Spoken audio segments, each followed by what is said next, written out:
este propósito de Dios de usar a sus discípulos para el establecimiento del reino. En el versículo 35 al 38 del capítulo 9 tenemos la primera sección, en donde Jesús les va a decir a los discípulos que ellos tienen que rogar a Dios por obreros. Y lo tienen que hacer de esta manera porque la situación del mundo es desesperante. Y entonces tiene que haber compasión en sus corazones y ellos tienen que entender de que la única forma en la que Dios obre va a ser a través de la oración. La oración es el punto de partida para la obra misionera, porque es Dios el que edifica la iglesia, es Dios el que va a hacer posible el establecimiento del reino. Dios es el dueño de la mies, Él va a enviar a los obreros, Él va a traer el fruto. Entonces, la oración es donde todo comienza, porque ahí es donde nosotros reconocemos que es Dios el que hace la obra. La obra no se hace en nuestras fuerzas, la obra no se hace por nuestra capacidad o por nuestras virtudes, la obra se hace porque hay un Dios que quiere edificar esta obra y Dios va a usar a estos obreros. Así que Jesús le dijo a sus discípulos, oren, rueguen.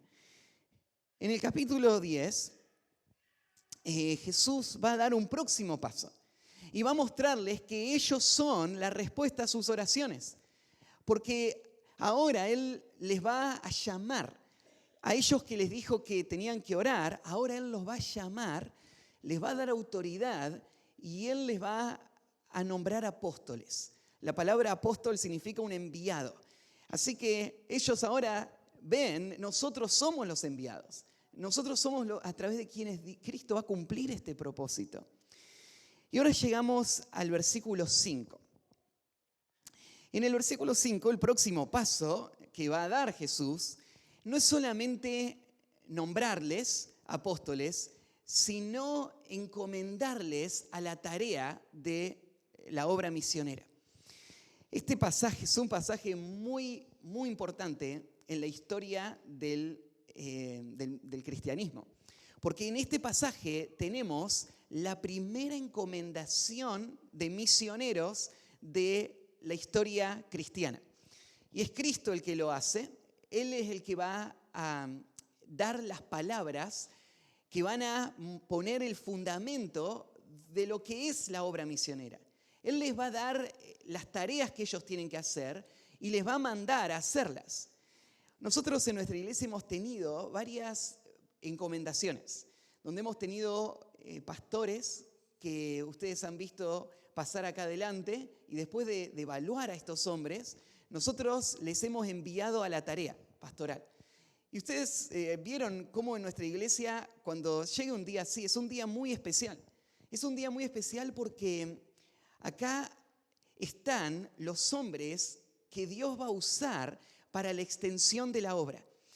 Y si oramos por la conversión de este mundo, entonces tenemos que orar por más de estos obreros. Y cuando el Señor levanta a estos obreros, nos llenamos de gozo. Y ustedes vieron que cada vez que hay una reunión de ordenación, yo me paro acá y les doy palabras a estos hombres. Les recuerdo el llamado que ellos recibieron. Y les ponemos presión para que ellos entiendan la responsabilidad que tienen frente a ese llamado. Y entonces después les hacemos arrodillar, nos ponemos alrededor, ponemos nuestras manos sobre ellos y oramos para que estos hombres puedan ser fieles a esa tarea. Y le pedimos al Señor que abra las puertas y que les use grandemente. Esto que ustedes ven es esto, es una reunión de encomendación. Después de haberlos preparado, después de haberlos identificado, sabiendo que son ellos los que el Señor separó para esta tarea, ahora les enviamos. Bueno, el pasaje que hoy vamos a leer fue la primera reunión de encomendación de toda la era cristiana, en donde Cristo mismo va a ser el que va a dar esas palabras que suelen dar los pastores a los nuevos pastores, y Él va a enviar a los misioneros a la tarea. El peso del significado y el valor de este pasaje es difícil de calcular, porque para nosotros, a partir de este día, lo que Cristo hizo va a servir como una referencia para que entendamos lo que es la labor misionera. Tenemos que aclarar algo. Yo ya lo aclaré la vez pasada, pero de nuevo lo refuerzo. Este pasaje tiene que ver exclusivamente con la encomendación de los 12 apóstoles. Entonces, cuando vos leas este pasaje, tenés que acordarte que esto no es las palabras de Cristo para todos los misioneros de todos los tiempos. Estas palabras son solo para estos 12 hombres. Ahora, aunque esto fue para ellos, los principios que guiaron estas palabras, las convicciones que había en el corazón de Cristo en cuanto a la tarea misionera y los criterios de cómo llevar adelante la tarea misionera, eso sigue siendo verdad para todos los tiempos.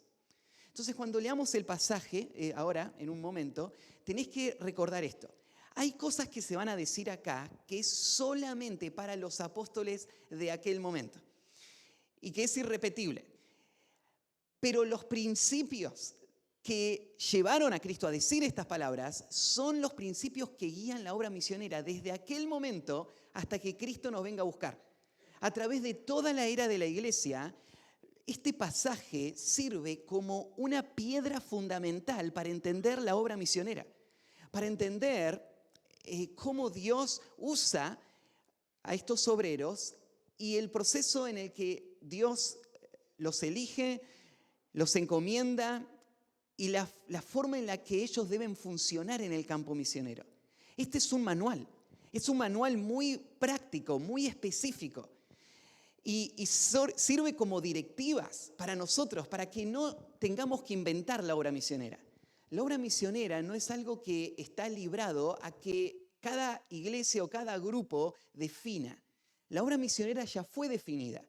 Ya hay pautas muy claras que fueron establecidas por Cristo de cómo se establecen a los misioneros, cómo se los encomiendan y a qué tareas se los envían y cómo ellos deben funcionar en el campo misionero.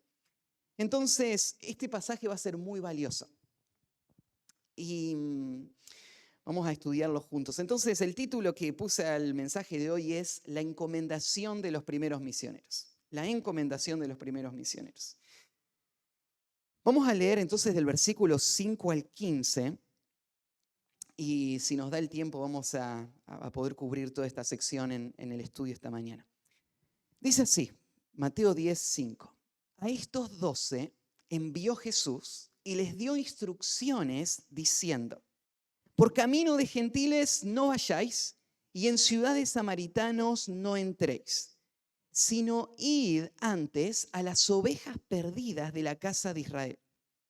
Y yendo, predicad diciendo: el reino de los cielos se ha acercado. Sanad enfermos, limpiad leprosos, resucitad muertos, echad fuera demonios. De gracia recibisteis, dad de gracia. No os proveáis de oro, ni plata, ni cobre en vuestros cintos, ni de alforja para el camino, ni de 2 túnicas, ni de calzado, ni de bordón, porque el obrero es digno de su alimento. Mas en cualquier ciudad o aldea donde entréis, informaos quién en ella sea digno, y posad allí hasta que salgáis. Y al entrar en la casa, saludadla. Y si la casa fuere digna, vuestra paz vendrá sobre ella. Mas si no fuere digna, vuestra paz se volverá a vosotros. Y si alguno no os recibe, ni oyere vuestras palabras, salid de aquella casa o ciudad y sacudid el polvo de vuestros pies. De cierto os digo que en el día del juicio será más tolerable el castigo para la tierra de Sodoma y de Gomorra que para aquella ciudad. Bueno, lo que tenemos acá es uno de los grandes discursos que Mateo registra de Cristo. En total hay 6 en todo el libro y ya estudiamos uno, el Sermón del Monte, y acá vamos a estudiar el segundo, que es este capítulo que vamos a estudiar. El capítulo es muy rico, así que lo tenemos que dividir en varias predicaciones y vamos a ver si hoy nos da el tiempo para cubrir esta sección donde vamos a hablar acerca de la encomendación de estos primeros misioneros. El versículo 5 arranca dándonos una primera introducción al tema y retoma de donde dejamos la semana pasada. A estos 12 envió Jesús. Esta expresión, a estos 12, muestra este nombramiento oficial de este grupo. Este grupo es un grupo muy particular. Este grupo van a ser los apóstoles que oficialmente van a tener la autoridad para hablar en nombre de Cristo una vez que Cristo ascienda al cielo.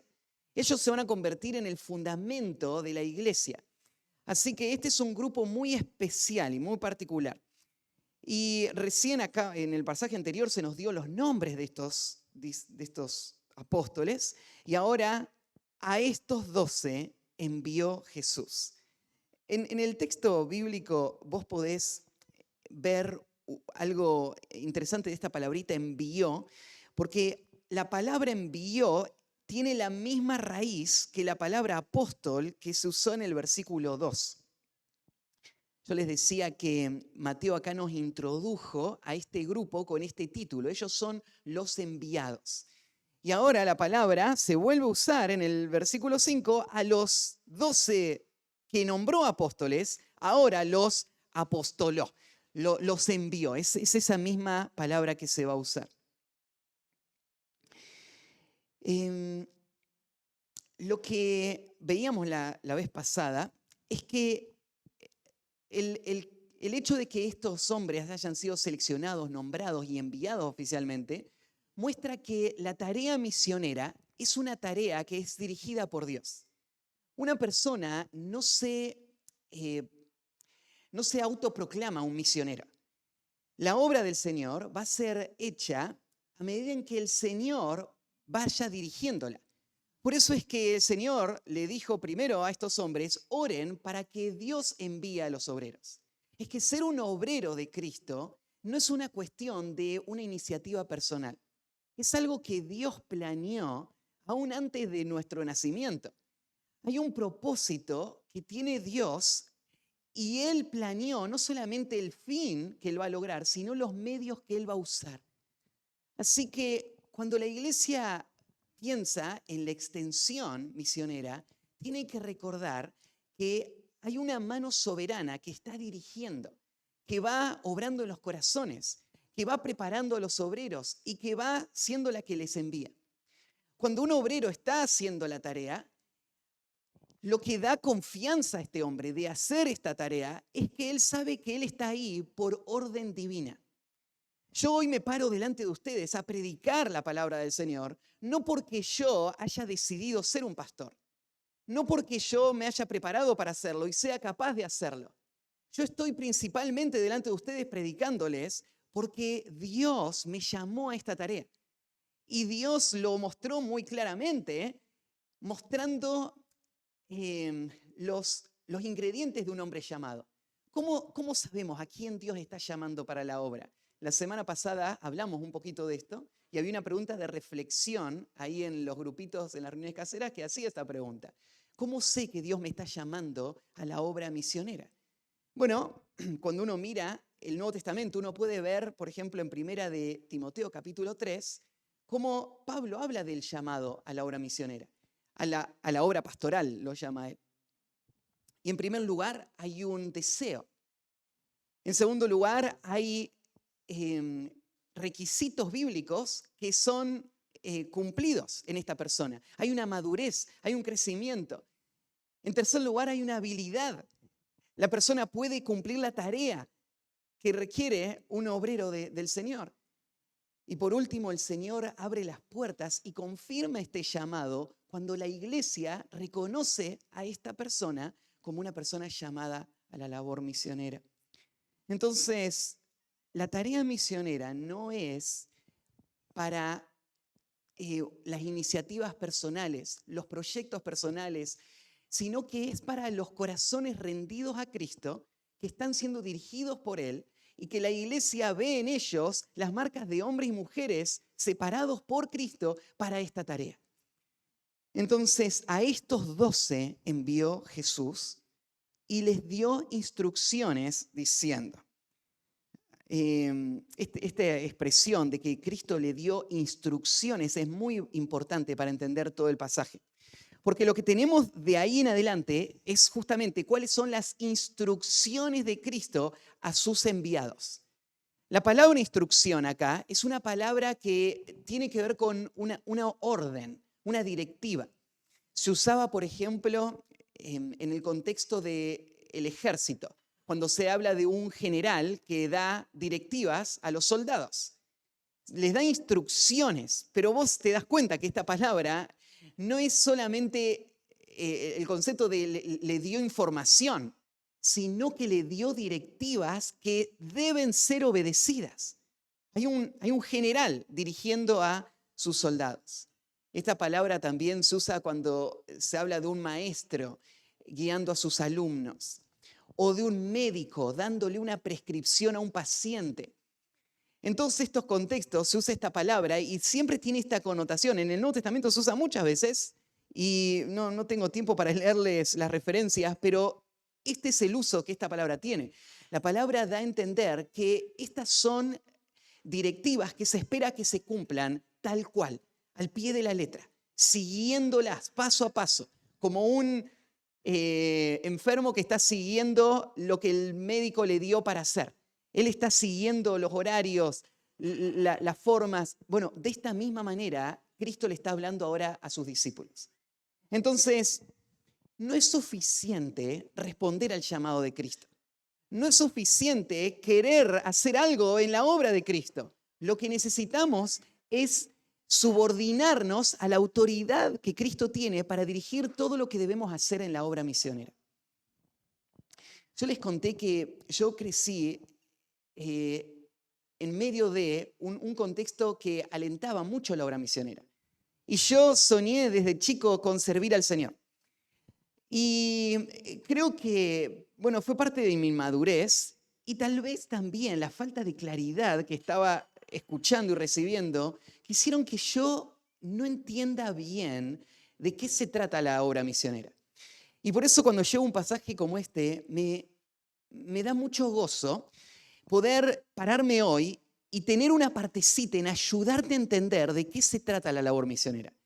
Porque los misioneros o los hombres que aspiran a servir al Señor tienen que entender que hay directivas, hay un orden establecido, hay un método, hay una instrucción de Cristo en cuanto a cómo debe hacerse esta obra. Entonces, vamos a estudiar ahora las directivas específicas que Cristo le va a dar a sus discípulos. Para que entiendas algo del contexto, Jesús va a enviar por primera vez a estos hombres a un circuito misionero y evangelístico. Esta no va a ser la única vez que Él les va a enviar, esta es la primera vez. Después de que Cristo termine estas palabras, ellos van a salir, de hecho, y van a pasar varias semanas viajando de lugar en lugar, predicando, tal como vieron que Jesús había hecho. Después Jesús va a volver a enviarles. Y vamos a ver que cuando Cristo le envíe en otras ocasiones, Él les va a dar directivas que son un tanto distintas. Entonces, quiero que tengas eso en mente, porque hay algunas cosas que acaba de decir Jesús que fueron solamente para este primer viaje misionero, podríamos llamarles. Pero los principios se van a mantener para el resto de la historia de la obra misionera. Entonces, la encomendación de los primeros misioneros. Vamos a ver, en primer lugar, el campo de acción de los misioneros. Cristo va a determinar a dónde ellos iban a ir. Y Él va a poner límites. Arranca en el versículo 5 con estas palabras. Por camino de gentiles no vayáis y en ciudades samaritanos no entréis, sino id antes a las ovejas perdidas de la casa de Israel. Así que esta es la primera directiva, esta es la primera instrucción que Cristo le da a sus misioneros. Y se dan cuenta que esta instrucción tiene que ver con una restricción. La restricción es no vayan, a forma de orden, no vayan por camino de gentiles o en ciudad de samaritanos. Acá la expresión de camino de gentiles no tiene que ver tanto con que el camino le pertenece al gentil, sino que el camino lleva a donde están los gentiles. Entonces, no se embarquen, no avancen en un camino que se dirige hacia donde los gentiles viven. Para este momento, Jesús estaba con sus discípulos en el norte de Israel, en la zona de Galilea. Y si vos mirás qué hay alrededor de Galilea, claro, hacia el norte se acaba lo que históricamente fue el país de Israel y tenés la zona de Siria, ¿sí? Se termina. Hacia el este, de nuevo, bueno, hacia el oeste tenés el mar Mediterráneo, ahí no hay hacia dónde ir. Hacia el este, de nuevo cruzás el río Jordán y tenés un mar de gentiles hacia allá, ¿no? Depende cuánto viajes para allá, pero tenés todo lo que es Mesopotamia, después India, después China, todo eso queda para el este. Hacia el sur, vamos a ver acá que Jesús menciona específicamente a los samaritanos. Entre Galilea y Jerusalén había una zona donde vivían estos que Jesús señala acá, los samaritanos. Entonces, básicamente Jesús les está cerrando todas las puertas y les está enfocando en este viaje misionero a la zona de Galilea. Y no solo a la zona de Galilea, sino solo a los judíos que vivían en Galilea. En Galilea había también asentamientos romanos, había estaciones del ejército romano que estaban ahí ya con sus pueblos y sus lugares. Entonces, acá Jesús lo que le está diciendo es, no vayan para el norte, no vayan para el este, no vayan para el sur, no vayan por ningún camino que termine en un pueblo gentil. Este mandato parece confuso para nosotros, ¿no? Porque nosotros entendemos la tarea misionera más a la luz de la Gran Comisión. Al final de Mateo tenés las palabras de Cristo donde dice que tienen que hacer discípulos a todas las naciones. Y ahí pone la palabra etnias. O sea, a todos los grupos, todas las familias. O sea, el evangelio no está restringido solamente al pueblo de Israel. Y parece un poco confuso que Jesús envíe a sus primeros misioneros que van a marcar un precedente y van a ser un patrón para todos los demás, y a ellos les diga, no vayan a ningún otro pueblo, a ningún otro grupo, sino que solamente van a predicar a los judíos. ¿Por qué es que Jesús hace esta restricción? Bueno, primero tenés que saber por qué Él no la está haciendo. Jesús no está haciendo esta restricción porque Él piense que la salvación es solo para Israel. O que de alguna manera Él está alimentando este sentido nacionalista de Israel, en donde ellos pensaban que todos los demás eran perros y que Dios era solamente un Dios exclusivo de este pueblo. Jesús no ve el mundo de esa manera. No es que Jesús desprecie a los samaritanos igual como los judíos despreciaban a los samaritanos. Todo lo contrario. Para este momento, lo que vos lees en Juan capítulo 4, el encuentro de Jesús con la mujer samaritana, y otros viajes en donde Jesús pasó por pueblos samaritanos, donde compartió con ellos, todo esto ya había pasado. O sea, sus discípulos ya habían visto a Jesús ir a pueblos samaritanos, predicarle a samaritanos, encontrarse con gentiles, sanar a el siervo de un centurión, predicarle y ayudar a personas que no eran del pueblo de Israel. Entonces, los discípulos, cuando escucharon estas palabras, lo que ellos entendieron no es a Jesús no le importan los gentiles, o Jesús tiene el mismo prejuicio que los judíos en cuanto a los samaritanos. Esto no es así. Pero entonces nos queda la pregunta, ¿por qué Jesús va a restringir el trabajo solamente a Israel? La razón es porque todo el Antiguo Testamento había anunciado un Mesías que venía a cumplir promesas especiales que Dios había hecho para la nación de Israel. Dios eligió la nación de Israel con propósitos especiales. No porque ellos sean especial o ellos sean distintos a los demás pueblos, porque ellos eran los más insignificantes de todos los pueblos, pero para mostrar su gracia, Dios eligió al pueblo más insignificante y le hizo promesas. ¿Se acuerdan la promesa que Dios le hizo a Abraham? Dios le iba a bendecir a él y a su descendencia, y a través de un descendiente de Abraham, Dios iba a traer bendición a todas las familias de la tierra. Entonces, la promesa era que Dios iba a obrar a través de la nación de Israel para traer bendición a toda la tierra y a todas las naciones del mundo. Dios tenía promesas muy especiales para Israel. Todas las promesas que tenían que ver con el reino eran para ellos.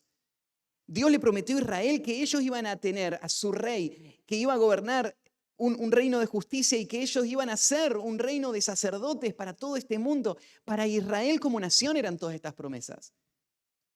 Entonces, por eso no te extraña en Juan capítulo 1, cuando leemos ese pasaje tan conocido, a los suyos vino y los suyos no le recibieron, mas a todos los que le recibieron les dio potestad de ser hechos hijos de Dios. Es muy claro Juan para decir, ¿a qué vino Cristo? La misión de Cristo era principalmente y en primer lugar, como prioridad en su llamado y a la hora de ser enviado por el Padre, era venir a Israel como nación. Entonces, podemos entender que Jesús está enviando ahora a sus discípulos a los judíos porque Jesús no está inventando una nueva tarea.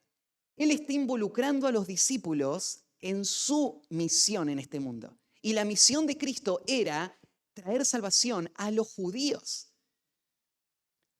Claro, en el programa de Dios no terminaba ahí, pero empezaba ahí.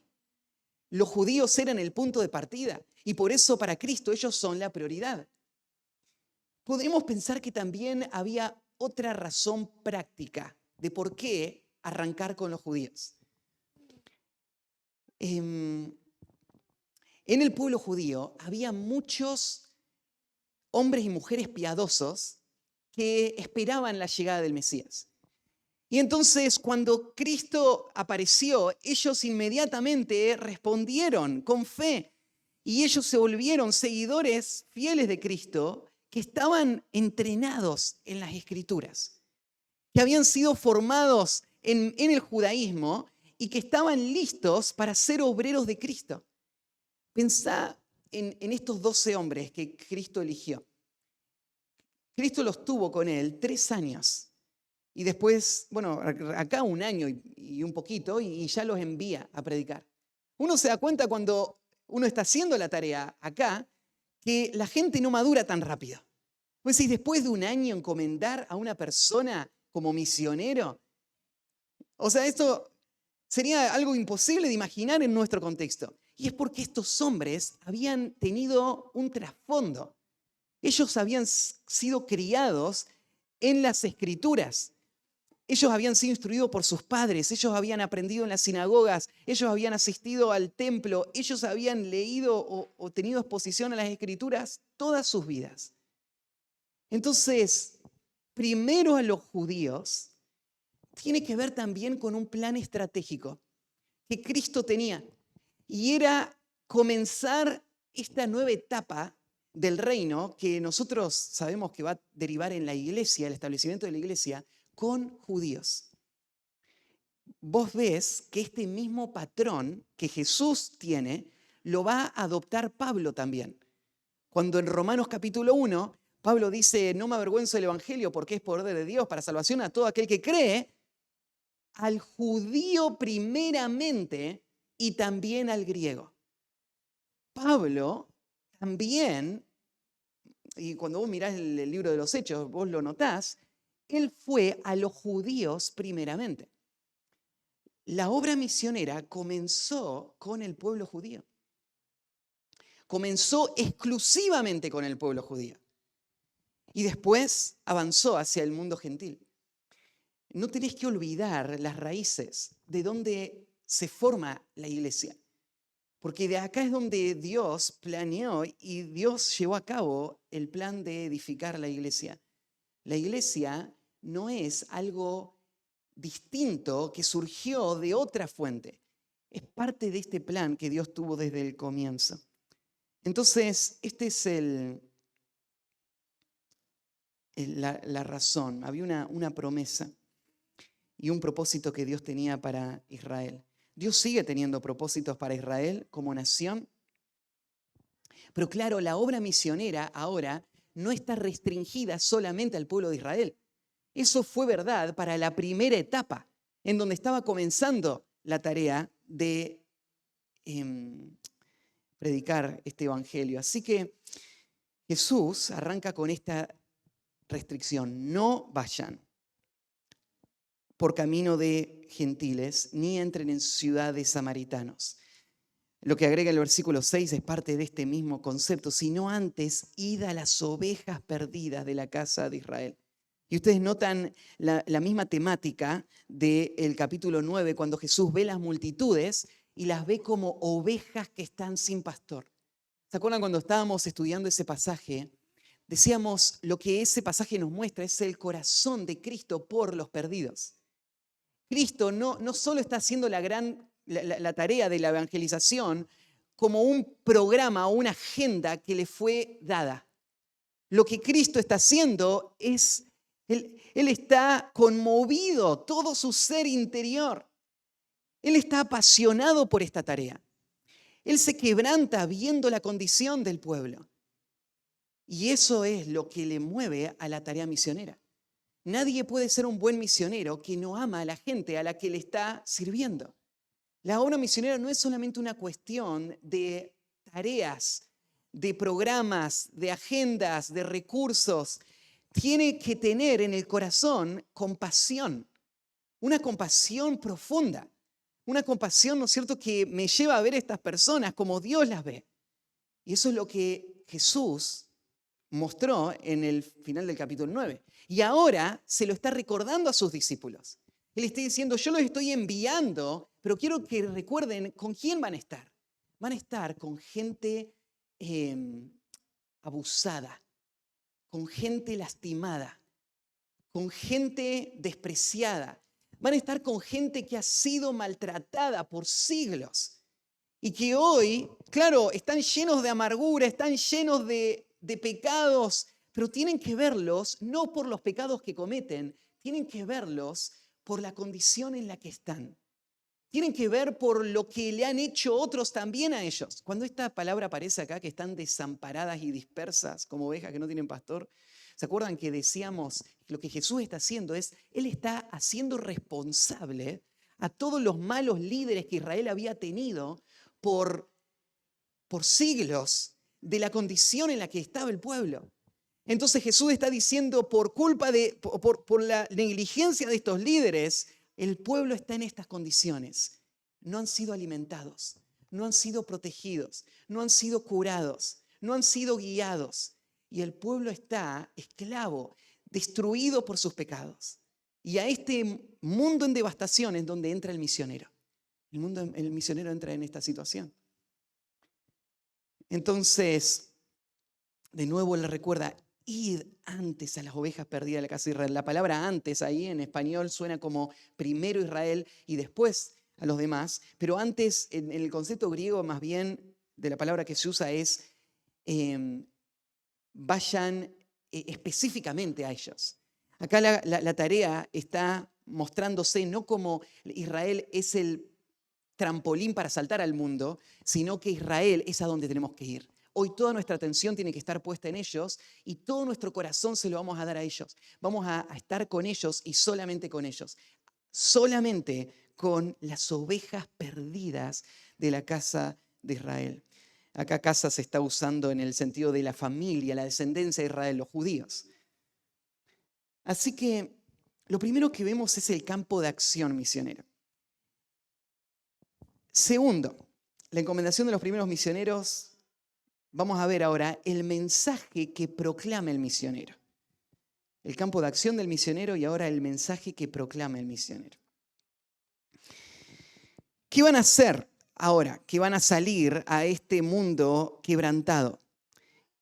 Versículo 7. Y yendo, predicad diciendo, el reino de los cielos se ha acercado. La tarea específica que ellos iban a hacer está acá señalada de una forma muy clara. Lo que ellos van a hacer es predicar. Y no solamente Cristo le va a decir que deben predicar, sino que le va a dar aún el contenido de lo que tienen que predicar. Lo que deben predicar son estas palabras: el reino de los cielos se ha acercado. Este mensaje que ellos predican y que Jesús les dio, hay algunos que lo han tomado como si eso también es algo exclusivo de esa época. Hay muchos que creen que predicar el reino de Dios es algo que solo se hizo cuando Cristo ofreció el reino. Y una vez que él fue rechazado, ahora los misioneros ya no predican el reino de Dios. Ahora, esta es una pregunta muy importante, porque esto tiene que ver con de qué vamos a hablar cuando salimos al mundo a predicar. ¿Cuál es nuestro mensaje? Y esto es muy importante. Hay muchos que dicen, hoy nuestro mensaje es distinto al que predicaban los discípulos en ese momento. En un sentido, hay algunas diferencias, ahora te las voy a señalar, pero quiero recordarte esto. El Evangelio es uno solo a través de toda la historia de la humanidad. Ahí en Apocalipsis 14:6, Juan ve un ángel volar y proclamar, vi volar por medio del cielo, dice a otro ángel, que tenía el evangelio eterno para predicarlo a los moradores de la tierra, a toda nación, tribu, lengua y pueblo. Apocalipsis 14:6. Y ahí Juan describe este evangelio como el evangelio eterno. No hay muchos evangelios. Pablo dijo que si alguien predica otro evangelio, sea tomado como anatema, porque hay un solo evangelio. Y el evangelio verdadero no ha cambiado en lo absoluto a través de toda la historia de la humanidad. El mismo evangelio que predicó Enoc antes del diluvio es el mismo evangelio que predicó Moisés en el peregrinaje por el desierto, es el mismo evangelio que predicó Isaías, es el mismo evangelio que predicó Jesús, los discípulos, y que siguen predicando hombres fieles hoy desde los púlpitos de las iglesias. Es el mismo evangelio que se va a predicar en el tiempo de la tribulación y es el mismo evangelio que va a ser un testimonio por toda la eternidad. Es el mismo evangelio, no hay diferencia. Este evangelio acá lo llama, bueno, la predicación específica que se está señalando acá es: el reino de los cielos se ha acercado. ¿De qué se trata el evangelio eterno? En el evangelio eterno se trata del gobierno de Dios sobre toda su creación. El evangelio muestra la autoridad que Dios tiene sobre toda la creación. Pero estas palabras del reino que se acerca tienen mucho atrás, tienen mucho contenido. Porque este Dios que es del dueño de toda la creación ha sido ofendido por el pecado del mundo y el rechazo del mundo a la gracia. Y ahora el Dios frente al cual todos somos responsables, este Dios ha traído al hombre la salvación que va a rescatar al hombre de su rebeldía, de la condenación, la salvación que va a establecer en el mundo un reino al cual el hombre es llamado. Este evangelio del reino es el evangelio que implica que el hombre debe arrepentirse y creer en Cristo para poder participar de ese reino. Las palabras que Jesús... me ven ahí luchar con mi garganta y les da lástima, ¿no? Pero tampoco me gusta tomar agua mientras estoy enseñando, así que siempre queda el agüita acá, no sé si se dan cuenta. Bueno, pero el mensaje que ellos tienen que predicar, Jesús lo resume con estas palabras: el reino de los cielos se ha acercado. Claro que atrás de estas palabras hay más que estos hombres están diciendo. No solamente están repitiendo estas palabras una y otra vez, porque hablar de que el reino de los cielos se ha acercado implica hablar de que somos responsables delante de Dios y hemos pecado contra Dios. Del hombre que Dios ha elegido para ser el intermediario para que nosotros podamos acceder a ese reino. De las demandas de Dios, ¿cómo hago para ser parte de ese reino? Solo que escuchar el reino de los cielos acercado no hubiese traído salvación a una persona. La persona tenía que escuchar aún qué espera Dios que haga ahora en respuesta a este mensaje. Si yo sé que Dios quiere salvarme y quiere traerme a su reino, ¿qué tengo que hacer? Entonces los discípulos lo que predicaron fue arrepiéntanse y crean. Cristo fue levantado para que todos los que crean en Él no se pierdan, sino que tengan vida eterna. El reino de los cielos se ha acercado. Ahora, el evangelio del reino es el evangelio. Es el único evangelio. No hay otro evangelio. Cualquier evangelio que no reconozca a Cristo como Rey, como autoridad suprema de nuestra vida, es un falso evangelio.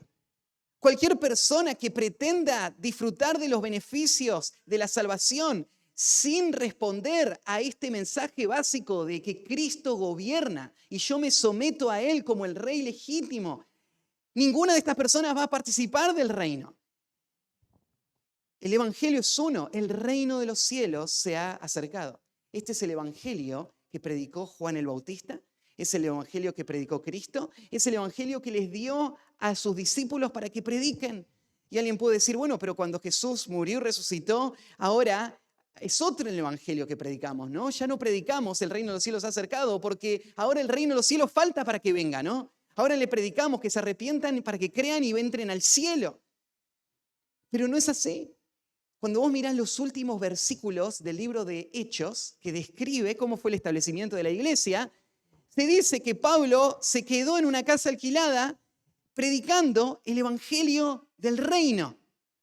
Termina este libro de transición mostrando de que este sigue siendo el mensaje que la iglesia predica. La iglesia proclama a Cristo como Rey y predica el mismo evangelio del reino. Claro, hay diferencias.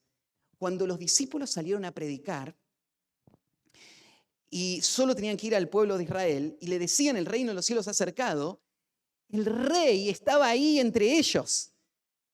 Y lo que estaban haciendo era ofrecer el reino que había sido anunciado para que Israel abrace a su rey y entonces se establezca el reino de forma inmediata. Cuando nosotros hoy decimos el reino de los cielos se ha acercado, tenemos que entender esto. El reino de los cielos hoy está en medio nuestro. Es más, todos los que hemos creído en el Evangelio, ahora fuimos trasladados al reino del amado Hijo. Nosotros estamos en el reino. Toda la iglesia de Cristo hoy es la expresión del reino de los cielos en medio nuestro. Pero claro, el reino tiene una expresión futura también. Cristo reinando desde Jerusalén de forma física y cumpliendo todo lo demás que dijo el Antiguo Testamento, eso no va a pasar inmediatamente. No sabemos en qué momento, pero cuando la iglesia sea arrebatada van a pasar 7 años y entonces Cristo va a volver. Entonces, claro, el reino de los cielos se ha acercado, tiene una connotación distinta cuando nosotros lo predicamos, pero en esencia lo mismo. Es el mismo mensaje que ellos predicaron. Y esto es lo que hacen los misioneros. Lo que hacen los misioneros es predicar este mismo evangelio. Nota algo en cuanto a esta nueva era. ¿Se acuerdan en el mundo antiguo, cuando Dios envió, por ejemplo, a Jonás a predicar a Nínive, el mensaje de Jonás era muy distinto a este? El mensaje de Jonás era un mensaje de condenación. Era, de aquí a 40 días, Nínive será destruida. El mensaje de Jonás era un mensaje de condenación. Fíjate que el mensaje de los misioneros de Cristo no es un mensaje de condenación, es un mensaje de salvación. Es un mensaje de gracia, es un mensaje que muestra el favor de Dios, la intención de Dios de recibir a todos los que vengan a Él. El mensaje que nosotros predicamos no es un mensaje de condenación, es un mensaje de salvación. El reino de los cielos se ha acercado. Dios extiende sus manos para rescatarte. Él envió a su Hijo para pagar el precio por tu pecado. El reino de los cielos está ahí, a la mano. Si tenés sed, tomad el agua de la vida gratuitamente. Este es el sentido con el que los misioneros predican. Bueno, entonces el mensaje que proclama el misionero sigue siendo ese mismo mensaje. Una de las cosas que pasó ahora en nuestro viaje a la selva es que cada año vamos entendiendo un poco más de las necesidades que hay en la selva. Y una de las cosas que notábamos era que había confusión en cuanto al Evangelio en algunos puntos. Entonces, uno de estos puntos era que se asumía que una persona que se había bautizado era salva porque era de una comunidad cristiana y porque estaba en la iglesia o porque se había bautizado en algún momento. Entonces se hablaba de esta persona como una persona apartada, cuando en realidad esta persona no tenía ninguna intención de seguir a Cristo. Entonces se hablaba del concepto de restauración, pero no se entendía este concepto de predicarle el evangelio a personas que no muestran frutos de conversión.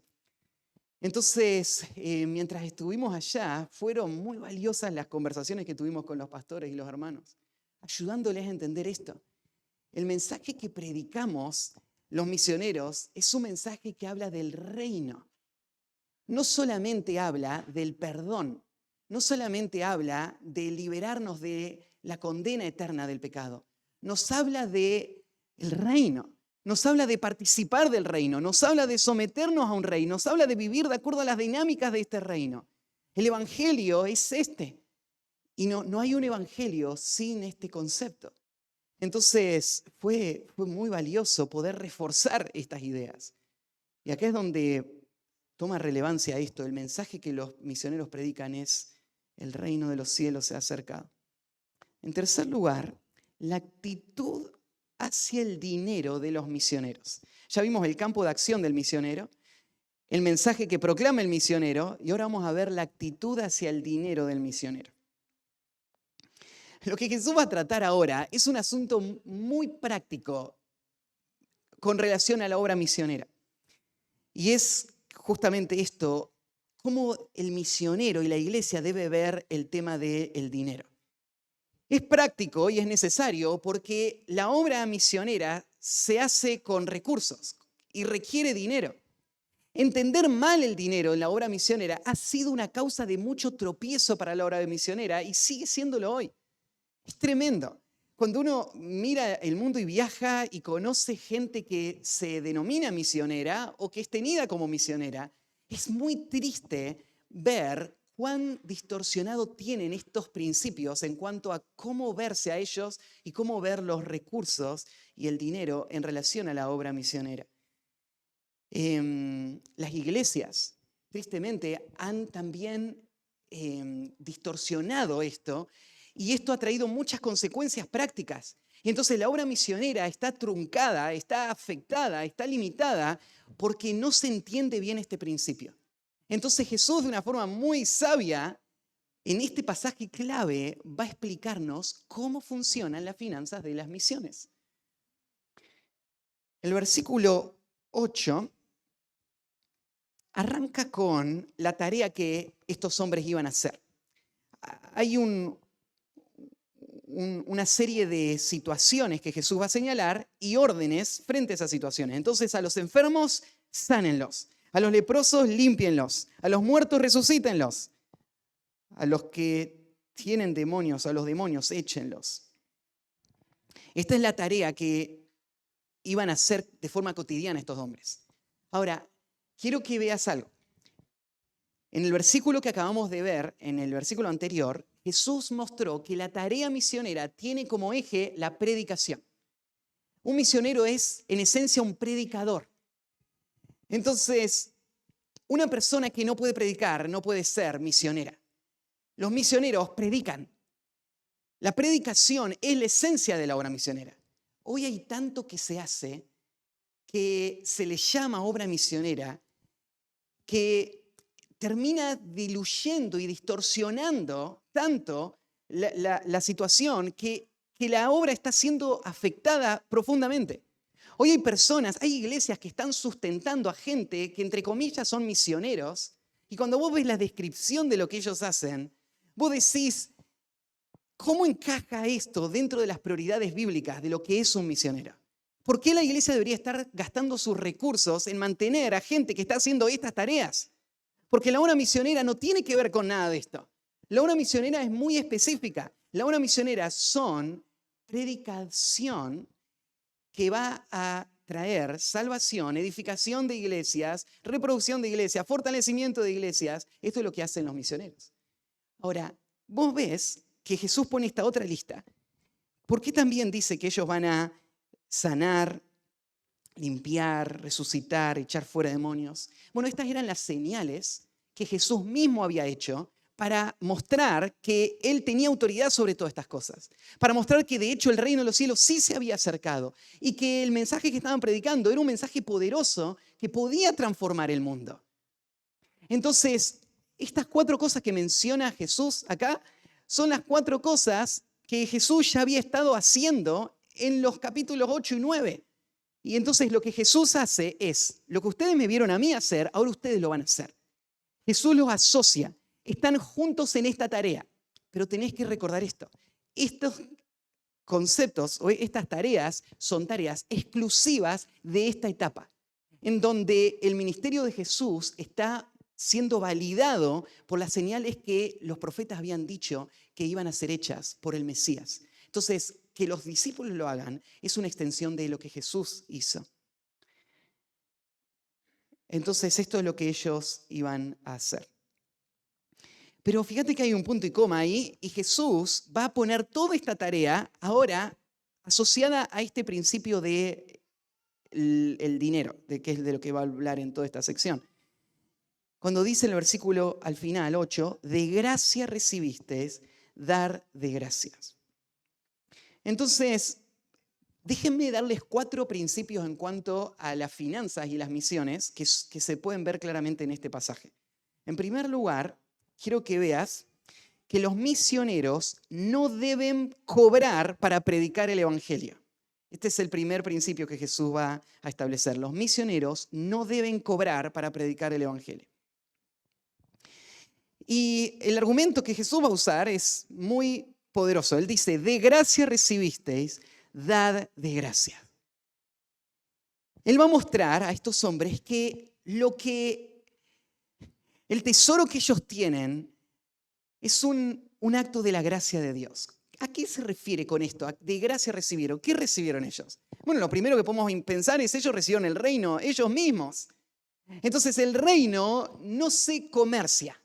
El reino no es algo en lo que alguien paga para poder participar de los beneficios de este reino. Si los discípulos mismos lo pueden ver.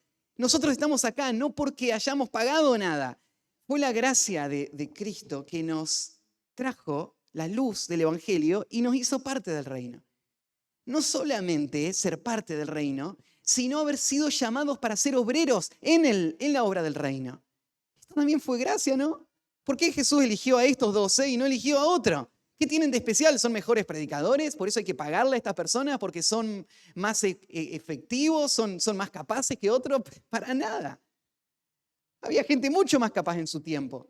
Entonces lo que ellos tienen fue solo la gracia del Señor.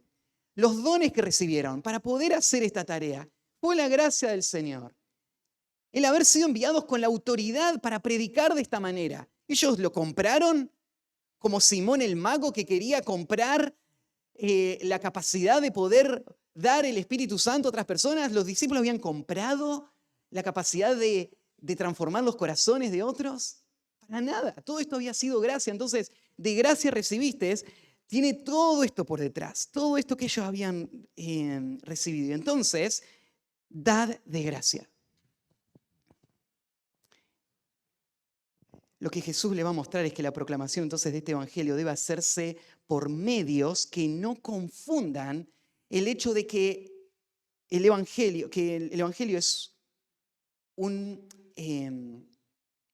instrumento que Dios usa para dar por gracia los beneficios del reino. Entonces, hay mucho que podríamos pensar en cuanto a esto de forma práctica en la obra misionera. Yo le decía, la obra misionera se hace con recursos, pero hay algo que debe protegerse siempre en todo lo que sucede en la obra misionera. Y es que sea claro siempre que la tarea que se está haciendo no se hace por el recurso que puede venir a partir de esa tarea que se hace. Y esto se tiene que aplicar a todos los contextos. Entonces, un hombre, les recuerdo, por ejemplo, creo que les conté una situación que viví hace algún tiempo. Un una persona que yo aprecio muchísimo, pero estábamos conversando un día y me estaba contando de un viaje que había hecho por Centroamérica.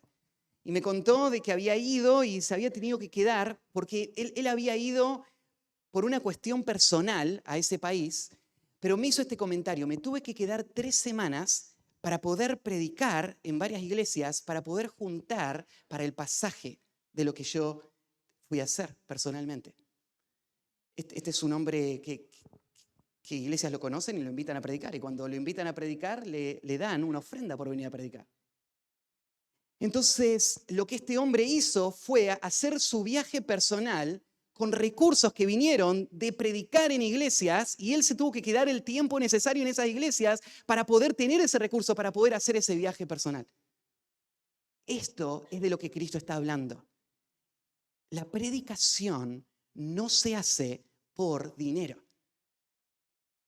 Y todo lo que se hace en el mundo de las misiones, aunque requiere dinero y se administra muchísimo dinero, tiene que ser sumamente claro que se hace de una forma sincera, como un servicio de gracia y no como una transacción comercial. Yo hago esto y entonces vos me pagás por haberlo hecho. La predicación no se vende. Ninguna tarea de la obra misionera se vende. Isaías 55:1 dice así: a todos los sedientos, venid a las aguas, y los que no tienen dinero, venid, comprad y comed. Venid, comprad sin dinero y sin precio vino y leche. En este pasaje se resalta este sentir que Dios estableció para su obra de salvación. Dios la estableció como una obra de gracia y no una transacción. Entonces no se debe cobrar por predicar. Ahora, esto no quiere decir que si la iglesia organiza una salida a Máximo Paz para pasar el día allá, y le decimos, bueno, hermanos, tienen que poner 2.000 pesos cada uno para pagar la entrada y para poder hacer los choripanes, alguien diga, la iglesia está cometiendo un sacrilegio porque está cobrando para predicar. La iglesia no está cobrando para predicar. Lo que estamos haciendo es usando nuestros recursos como una familia para cubrir las necesidades que tenemos para que podamos hacer nuestras tareas. Entonces, eso es completamente válido. Y a veces la línea no es muy clara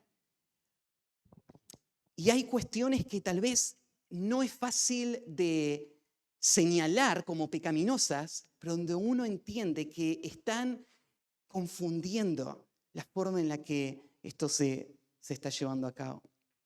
Entonces, habría muchas formas de hacerlo a esta tarea, de cuidar este principio, pero es muy importante protegerlo. Entonces, pienso, es válido, por ejemplo, que un misionero reciba recursos para poder salir y hacer la obra a la que le estamos enviando. Vamos a ver más adelante, por supuesto que sí. Cristo va a equilibrar este principio con los que vienen más adelante. La iglesia debe sostener a sus obreros. Pero lo que ese misionero no puede hacer es ver eso como un derecho. No puede hacer la tarea misionera para recibir ese recurso. Recuerdo un tiempo atrás un exalumno del CCP que en un momento empezó un patrón de muchas malas decisiones que le llevó a estar totalmente hundido en las deudas por malas decisiones. Había sido guiado mal por sus pastores y terminó en esa situación. Entonces él me contó un día, me ofrecieron de otra denominación que pueda ir y ayudar pastoreando una iglesia. Y ellos me van a pagar por hacerlo.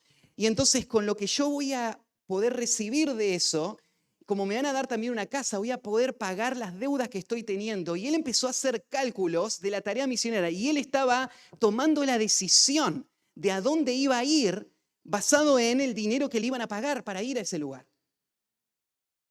Hace un tiempo, alguien me habló, me dijo, Matías, mira, necesitamos fundadores de iglesias para este proyecto. Y no sé si en el CCP hay hombres que quieran venir. Nosotros tenemos todos los recursos para pagar todos los gastos de estos hombres y darles los sueldos, y son muy buenos sueldos. Entonces podemos buscar algunos hombres que quieran venir a este proyecto. Y entonces inmediatamente se prendió una luz de alarma en mi mente. ¿Qué pasa si yo voy a los alumnos del CCP y les digo, está este dinero para todos los que quieran ir a fundar iglesias a este país en estas circunstancias? ¿Cómo eso va a afectar las motivaciones por los que ellos van a ir a ese lugar? Entonces no le hablé a ninguno de los alumnos de lo que había disponible y nuestra oración fue esta: si el Señor quiere que hombres vayan allá, va a enviar a hombres que irían aunque no haya ningún recurso. Y cuando los hombres vayan hacia ese lugar porque quieren servir al Señor, están dispuestos a hacerlo en cualquier circunstancia, entonces le vamos a decir, el Señor también proveyó los recursos para que vos puedas ir. Así que démosle gloria a Él por eso. Pero yo quiero ver a un hombre que no está usando el ministerio como una fuente de ganancia personal. He escuchado a alguien, una conversación, por ejemplo, que me decía, ¿sabes qué, Matías? Me dio mucha lástima, mucha tristeza, volviendo a mi país. Me encontré con un misionero que estaba volviendo también a mi país y me contaba que su organización les pide que levanten una cantidad de dinero por mes y entonces de sustento. Entonces muchas iglesias le están dando para eso. Pero él vive en un país del tercer mundo que gasta muchísimo menos que eso. Entonces suponete que a él le ingresan $5.000 por mes y él gasta $500 por mes. Entonces este hombre estaba diciendo, muy contento a mi amigo, la verdad que me fue muy bien en la obra misionera. Hace 10 años que soy misionero y ya junté más de $150.000 con los que me compré una casa. Entonces estoy muy contento de cómo el Señor me está proveyendo. ¿Y cuál es el problema de eso? ¿Está mal que le manden $5.000 a este hombre por mes? Para nada. ¿Pero para qué le mandan estos $5.000 por mes? ¿Para que él se enriquezca con el dinero que están dando para la obra del Señor? ¿O para que él los pueda usar de una forma fiel y sabia para la tarea para la que él se lo están dando? La obra misionera no es una forma de inversión, no es el camino para tener mis recursos, no es el camino para vivir en el lugar donde siempre soñé o lograr tener lo que quisiera. El Señor condena eso, por eso los misioneros no deben cobrar para predicar el Evangelio. Segundo, los misioneros no deben preocuparse por su sustento. Los misioneros no deben preocuparse por su sustento. Miren el versículo 9. No os proveáis de oro, ni plata, ni cobre en vuestros cintos, ni de alforja para el camino, ni de 2 túnicas, ni de calzado, ni de bordón, porque el obrero es digno de su salario. Acá el no proveerse significa no juntar, no obtener, no tratar de adquirir estas cosas. Y en esta lista ustedes ven que todas estas cosas tienen que ver con elementos que tienen un valor y que servirían para el intercambio comercial. Tienen oro, plata. Acá la palabra cobre es el material que más se usaba para monedas que se usaban también, como en nuestro tiempo se usan los billetes. Entonces acá cobre tendría que ver con literalmente dinero. Después habla de la alforja para el camino, y esta alforja es la bolsa del viajero, es la mochila o es la bolsa donde se ponían todos los elementos que se necesitaban para el viaje. Ni de 2 túnicas, ni de calzado, ni de bordón. Acá la palabra bordón era un bastón o un palo que se podría usar para protección de animales o para apoyo mientras vas caminando por lugares difíciles. Entonces el bordón era ese palo que llevaba en la mano el viajero también. Entonces fíjate que acá hace una lista de todo esto que uno pensaría, si alguien es enviado, todas estas son las cosas que uno necesita para hacer la tarea, ¿no? Entonces, fíjate que Jesús le dice, no lleven nada de esto. Te llama la atención y tal vez te recuerdes que Jesús va a volver a enviar a sus discípulos más adelante. Y Jesús va a cambiar las pautas. Jesús les va a decir en otro momento a sus discípulos, ¿se acuerdan cuando les dije que no lleven nada? Ahora sí, lleven todo lo que tengan, porque lo van a necesitar. Entonces vos tenés que entender este mandato de no llevar nada como algo circunstancial, era en ese momento. O sea, los discípulos iban a salir por un par de semanas, iban a recorrer. la situación de ese momento era tan urgente que no había tiempo de ponerse a levantar fondos.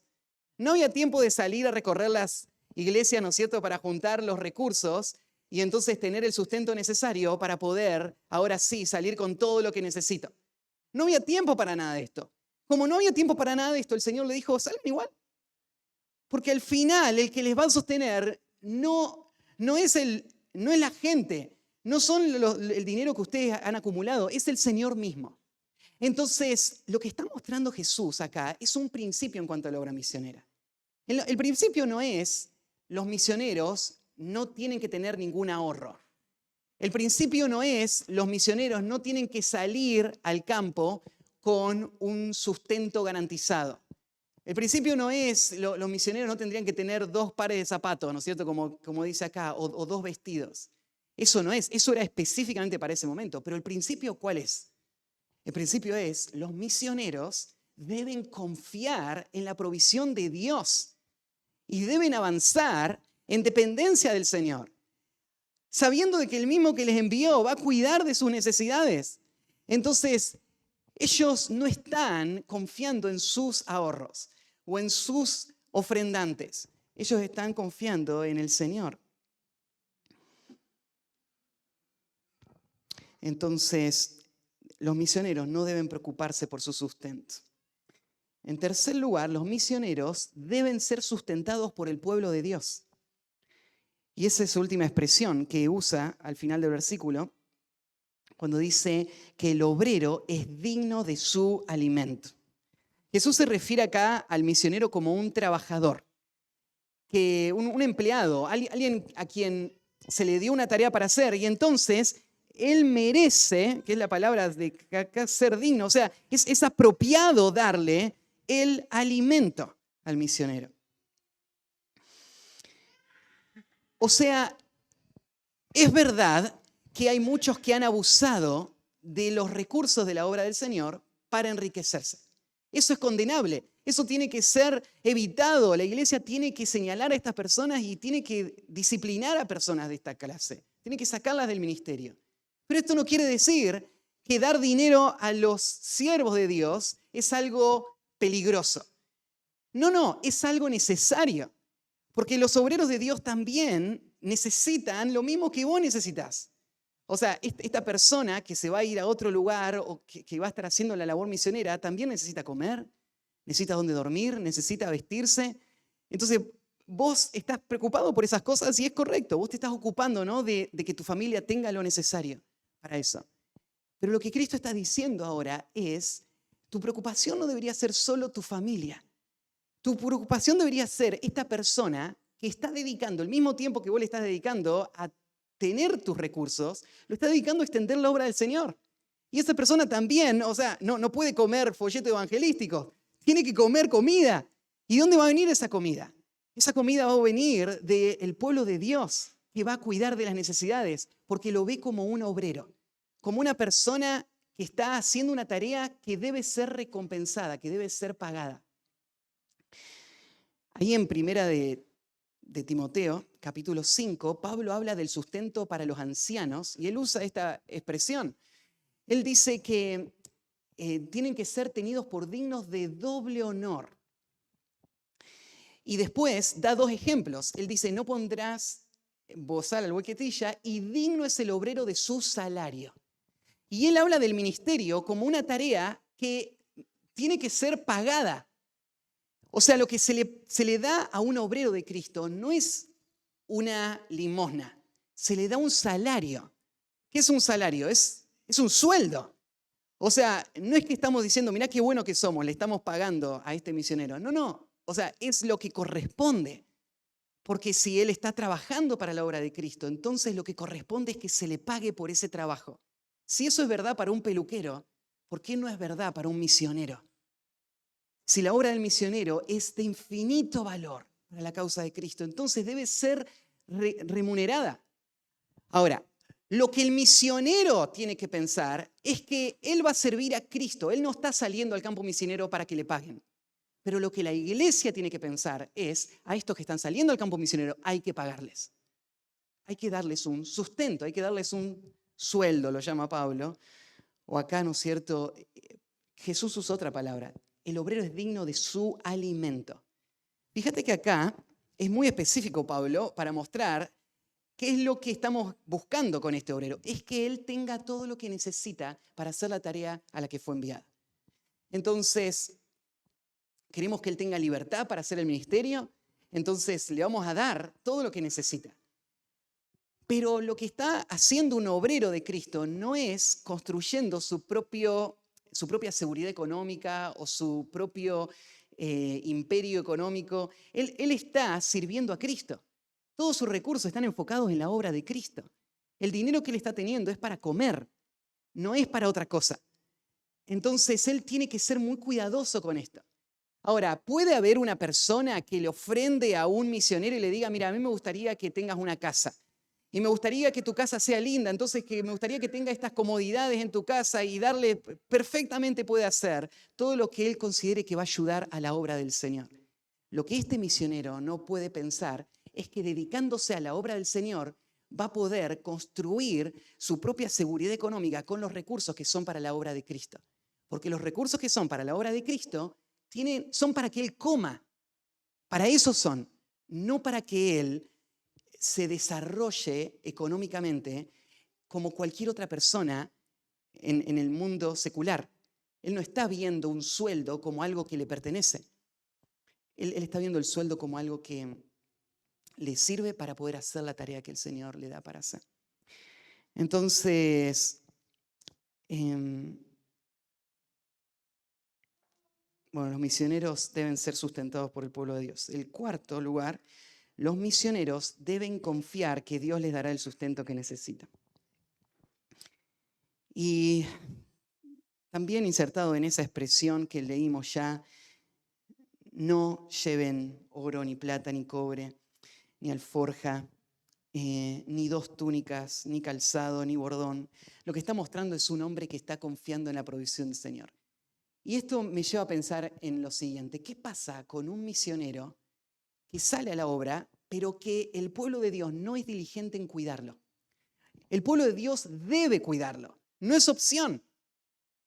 Pero la realidad es que la mayoría de las veces esto no sucede. Esto ha sido un problema de la obra misionera desde tiempos inmemorables. Uno de mis libros preferidos se llama El secreto espiritual de Hudson Taylor. Y Hudson Taylor cuenta que cuando él salió a China para empezar con su ministerio, él entendía todos los problemas que había con el sustento de los misioneros. Entonces él aprendió, él quiso ejercitarse en dependencia del Señor. Así que Hudson Taylor, por ejemplo, antes de salir al campo misionero, él trabajaba como un ayudante de medicina. Y el hombre que lo contrataba, el doctor, se olvidaba de pagarle al fin de la semana su sueldo. Y él se propuso no recordarle al médico que le había faltado pagarle.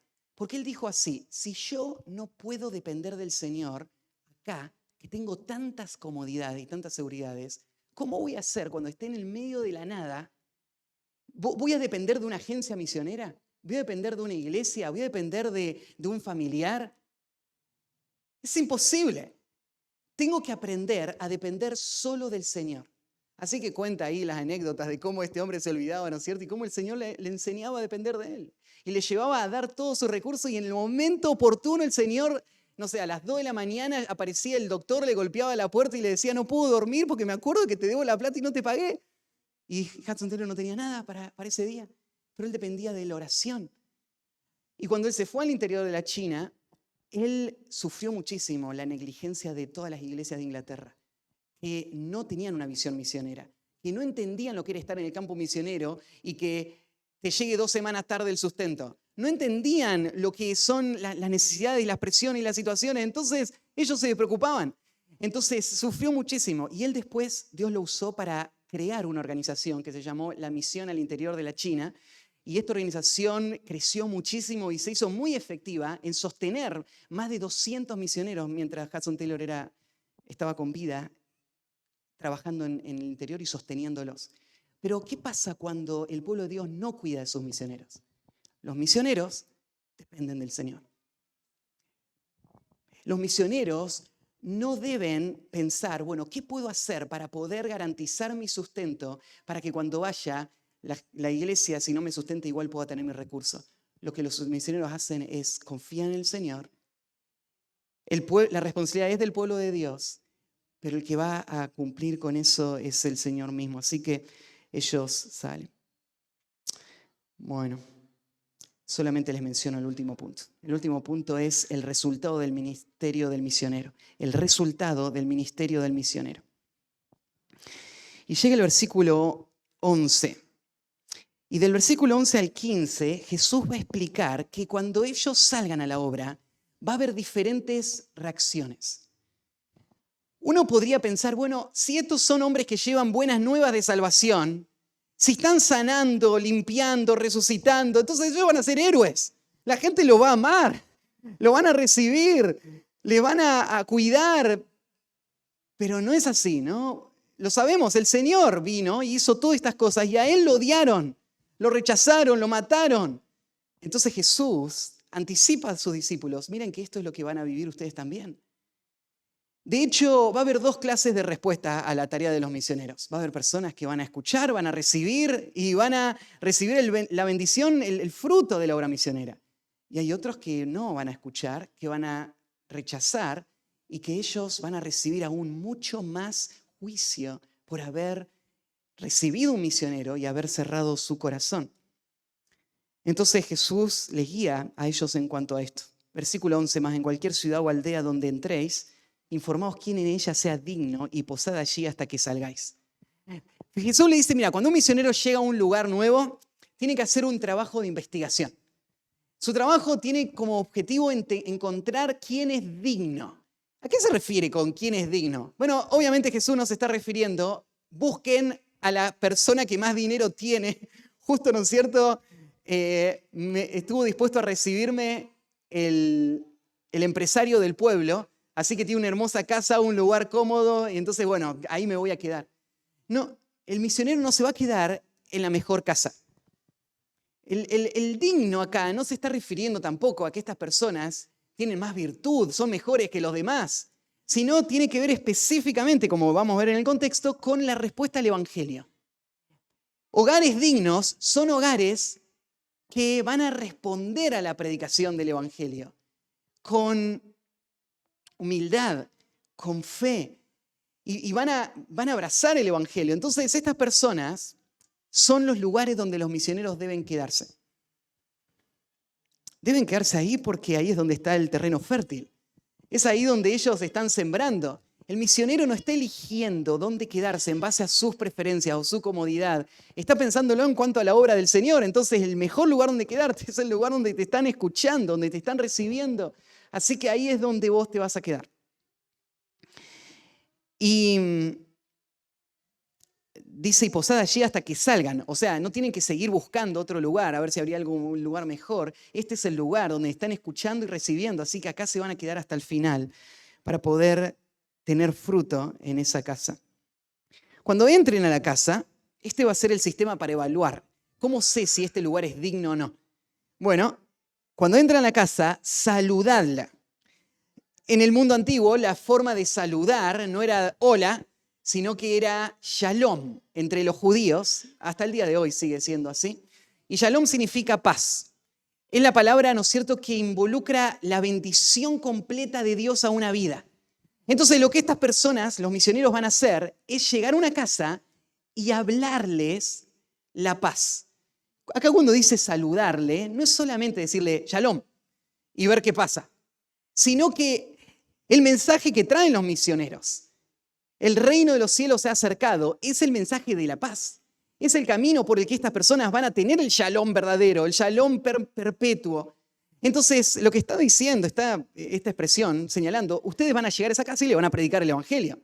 Le van a decir el mensaje, el reino de los cielos se ha acercado, Dios quiere la paz, Él quiere perdonar el pecado, Él quiere traer todas sus bendiciones a esta casa si ustedes creen, si ustedes se arrepienten. Entonces, si la casa fuere digna, o sea, si esta es una casa donde vos te vas a quedar,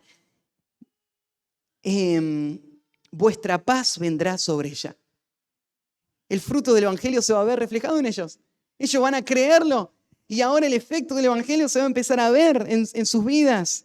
Mas si no fuere digna, o sea, si ellas no lo reciben, o sea, si esta familia quiere que te quedes con ellos, porque sos de otro país, porque les llama la atención cómo hablas, porque les gusta tener al hombre que todos quieren escuchar y ellos lo tienen en su casa. Si la casa no fuere digna, si esta casa no está respondiendo al Evangelio, vuestra paz se volverá a vosotros. O sea, esta persona no va a tener ningún fruto de la visita de este misionero. Si alguno no os recibe ni oyere vuestras palabras, salid de aquella casa o ciudad y sacudid el polvo de vuestro pie. Esto ya lo estudiamos cuando Jesús, ¿se acuerdan que habló de no tirar las perlas a los chanchos? Esto es el mismo concepto.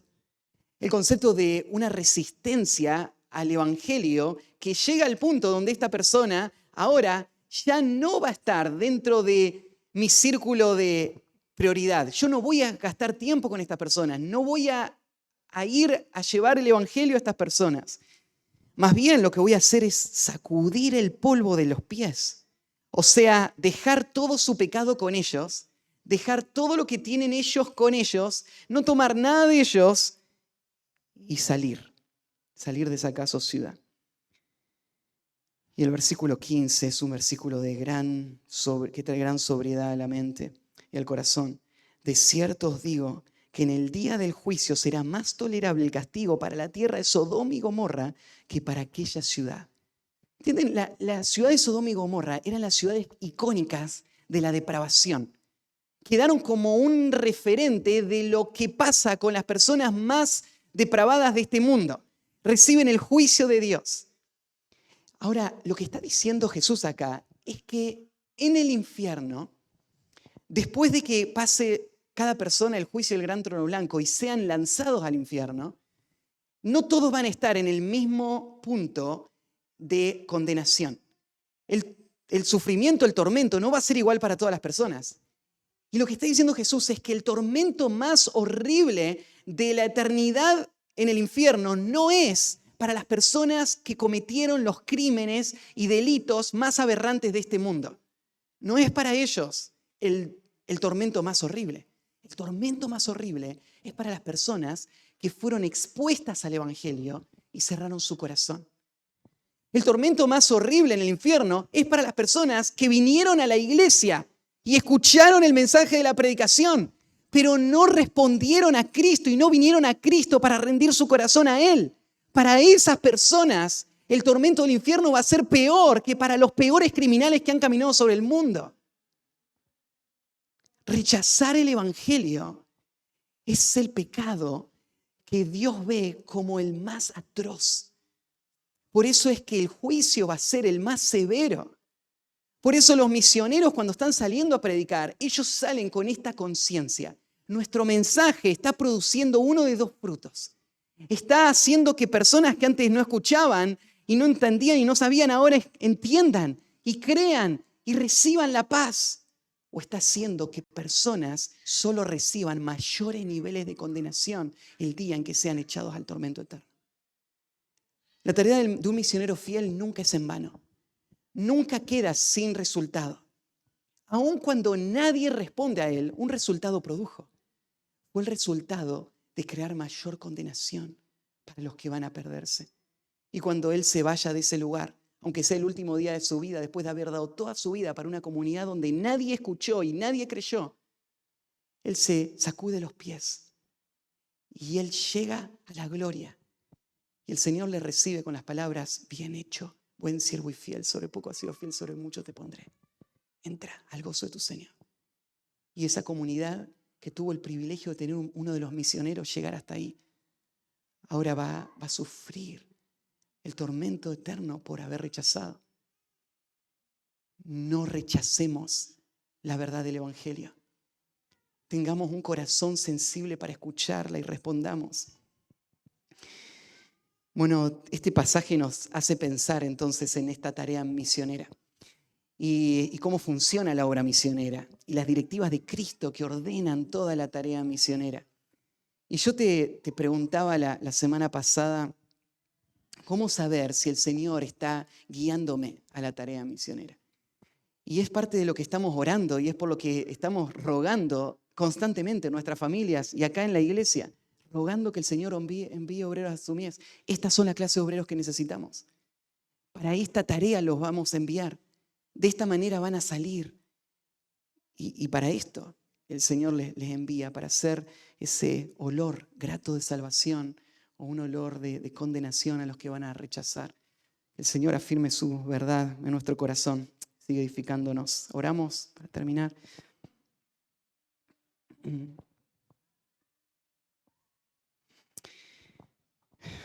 Oremos. Padre,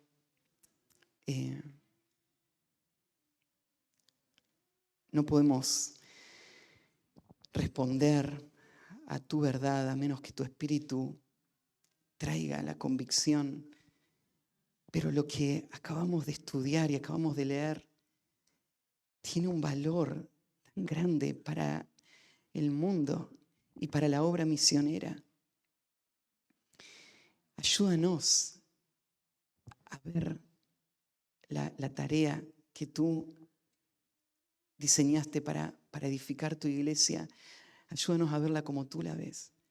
Ayúdanos, Señor, a tener un corazón sensible para responder a tu llamado, para poder ser esos obreros a medida que tú vas abriendo las puertas y guiándonos y poniendo en nuestro corazón el peso. Y permítenos avanzar, permítenos prepararnos, permítenos confiar en ti, permítenos dejar atrás todos los temores y dejar que tú nos dirijas. Permítenos abandonar la idolatría, la avaricia, el amor a este mundo y las cosas que hay en este mundo. Permítenos, Señor, entregarnos por tu causa, por amor a los que se pierden, esas ovejas desamparadas que están sin pastor.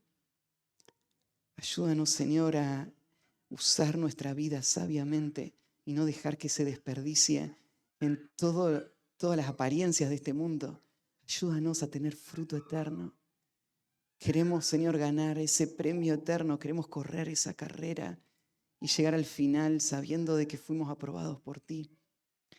Obra, Señor, en nuestro corazón. Guárdanos de nuestro propio pecado, de las mentiras que hay en nuestra mente. Líbranos, Señor, ayúdanos a ser fieles en donde hoy tú nos pusiste y envía obreros. Señor, te ruego que envíes los obreros a la mies. Señor, tal vez hay algún joven que esté escuchándome ahora que necesite en este mismo momento responder diciendo: heme aquí, envíame a mí. Y que diga: ¿dónde está ese pueblo que nunca he escuchado? Señor, envíame al lugar donde nadie quiere ir. Y yo voy a dar toda mi vida por ese pueblo, aunque nadie responda. Yo voy a gastarme por completo y todo lo mío lo voy a gastar por amor de esas almas. Señor, llama a alguno de estos jóvenes. No dejes que tu palabra solo quede en el oído. Ponla en el corazón. Señor, hay algunas familias que tienen que tomar decisiones serias para tener un compromiso mayor con tu obra. Hay algunas que tienen que ser enviadas, que tienen que avanzar, que tienen que crecer.